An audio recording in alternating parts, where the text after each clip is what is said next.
When I was 5, I witnessed an airline crash. It was a fairly large plane colliding with a small one right near the Asheville-Hendersonville airport, and that's where we lived. And so it fell all around where we were.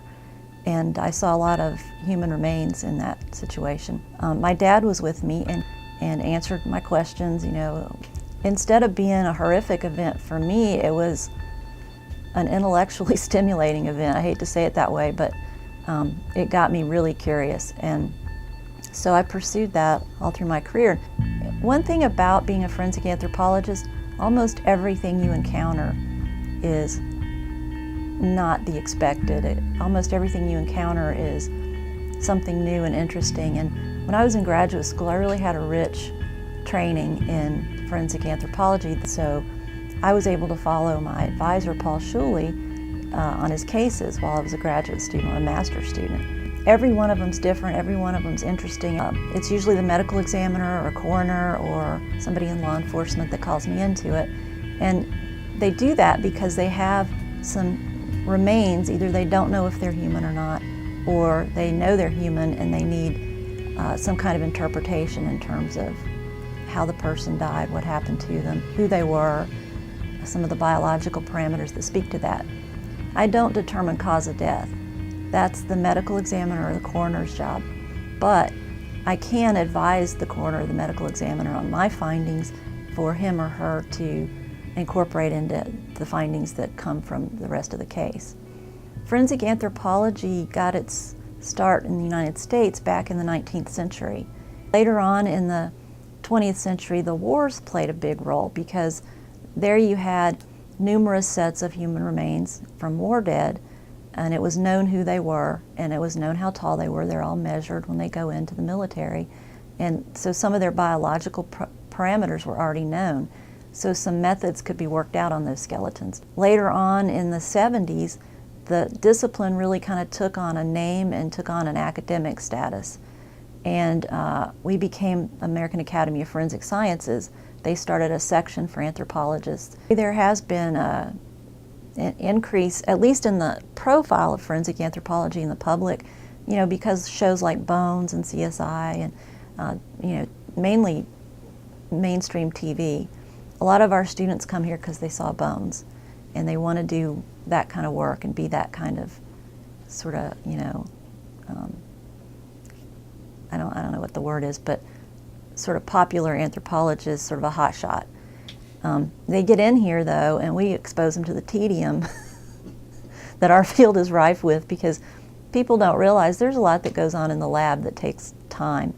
And sometimes, you know, you're in one position with a trowel all day, just scraping off little layers of dirt, and you know, it's not what they expect.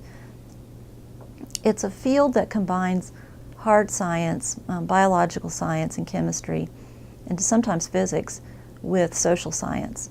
And I think it, at least for me, it satisfied the wanting to apply what I was learning to something that would help society in some way. So it's taking a hard science and it's applying it to people, and it's helping people. And so I think, I suspect that that's why other women want to get into it. It's also something that seems accessible, I think, to women because there's been this demographic shift. Well, when I came here, it was 2005. The chancellor at that time was John Bardo, and he wanted a forensic anthropology program, and he wanted a human decomposition facility. And you have to have someone at the top wanting these things in order to make it happen. And he did make it happen. And once I got here, when I came, we had about 20 or 30 students. And soon thereafter, it really started to grow exponentially. In a very short time, we had over 100 students.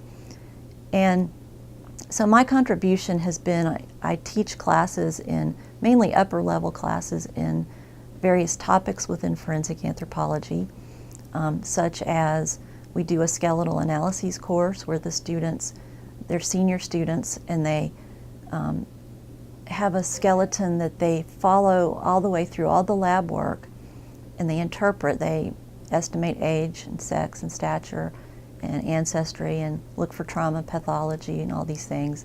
My students who take dental anthropology learn how to identify individual loose teeth, because you do come across those and you need to be well familiar with teeth in this field. There's also a summer field school that I teach, and it's called Field Recovery of Human Remains. They locate and process a scene on the surface, bones scattered on the surface, and a buried scene as well. And they get a little bit of an opportunity to learn how to recognize the different signs of decomp in the decomp facility. So my contribution has been to bring some of the applied, hands-on, here's what you're going to do when you become a forensic anthropologist training to our student. The Human Decomposition Facility, we call it the Forensic Osteology Research Station, or FOREST for short, and it is in the forest. It's an enclosed space with double fencing. There's a privacy fence and a chain link, and the fences are buried so that animals can't dig in. It's a place where we put donated human remains, human bodies out to decompose, and we study the decomposition process. And it's been, we were able to get this in 2007, and we put our first person in 2008, and since then we've had a steady stream of donations. And it's been my project since I've been here. It was kind of handed to me, which is really cool from my perspective because there's only 6 of these in the country. We were the second. The famous body farm at UT Knoxville was the first, and we were the second. And right now, these facilities are becoming a little bit more common. There's 6 right now. There's a 7th one that may come up online soon, and rumors of 8th and 9th ones. And so I've started a group of directors of the facilities. There are 4 of us right now of the 6 that meet, and we're kind of trying to set the standards for how you manage, maintain, facilitate research, and take care of a human decomposition facility. And the biggest contribution I think our facility has had, though, to date is education and training. We run a cadaver dog training course twice a year. When I came here, I came from Ohio, in the flat part of Ohio. It's easy, well, I won't say easy, but it's easier to traipse through a cornfield looking for human remains than it is a sloped forest. And it just so happened that not long after that, a student came to me and wanted into the program who had been a cadaver dog trainer. It was an older student and wanted to refine the training using the decomp facility to expose these dogs to the real thing. And so I was on board pretty much from the beginning. You know, the dogs can do that. And so that's been one major contribution, I think, to education in general. Our students have a wonderful opportunity with the Human Decomp facility. There are no other undergraduate students who have the access that our students do to decomposing human remains.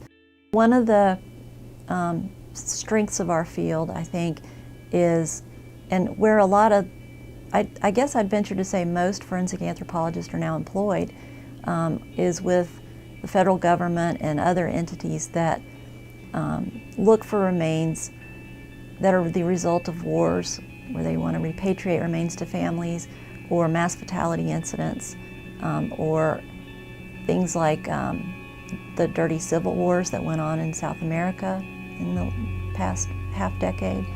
And so people may not realize that one of our big contributions to society is to hold people accountable for mistreatment of other humans on a large scale.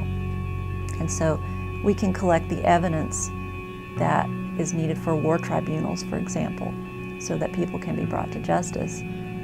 Well, my students, many of them want to go that route, and so I'm trying to prepare them in not just the lab part of forensic anthropology, but the field part, because they'll certainly be doing that.